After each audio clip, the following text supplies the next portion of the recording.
শুভ সকাল বন্ধুরা, কেমন আছেন আপনারা সবাই? আমি তো মোটামুটি ভালোই আছি। তো সকালবেলা চা টিফিন খেয়ে চলে এলাম। এই যে শীতের পোশাকগুলো বের করলাম, আর শীতের পোশাকগুলো বের করে ভাঁজ করে রাখলাম। তারপরে চলে এলাম রান্নাঘরে। দাসবাবু আর ছেলে গেছে ছেলের প্রজেক্টের কিছু জিনিস আনতে বাজারে।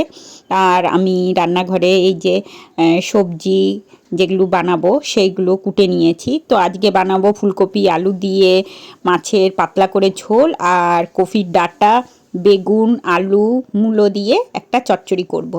তো খুবই ভালো লাগে এই শীতকালে কফির ডাঁটা খেতে। তো মাছ ভাজা বসিয়ে দিয়েছি, এই একটু পরেই হয়তো দাসবাবু চলে আসবে। দাসবাবু থাকলেই ঘরে গরম গরম তরকারি খেতে খোঁজে। তো ফুলকপি আলুটা বসিয়ে দিয়েছি। কফির ডাঁটার চচ্চড়িটা হয়েই গেছে, ধনেপাতা ছিটিয়ে তারপরে নামিয়ে দিয়েছি গরম গরম। তো ছেলে চলে এসছে মনে হয় ফাইল আর প্রজেক্টের পেপারগুলো নিয়ে। তারপরে দাসবাবু এসছে গরম গরম তরকারি খাবে বলে, তো ওকে দিলাম। ও তো নিজেও খাচ্ছে, তারপরে আমাকেও সঙ্গে সঙ্গে গরম গরম তরকারি খাইয়ে দিচ্ছে। তো থাকলেই গরম মাছ ভাজা হোক বা গরম তরকারি হোক, সত্যি কথায় গরম তরকারি সঙ্গে সঙ্গে নামিয়ে খেতে খুবই ভালো লাগে। মাছের ঝোলটা বসিয়েছি, একটু পরেই মাছের ঝোলটা হয়ে যাবে। তারপরে যাব স্নান করতে, স্নান টান সেরেছে তারপরে গিয়ে খেতে বসবো। তো এই যে মাছের ঝোল হয়ে গেছে। তো আমি এরপরে গেছিলাম স্নান করতে, স্নানও আমার সারা হয়ে গেছে।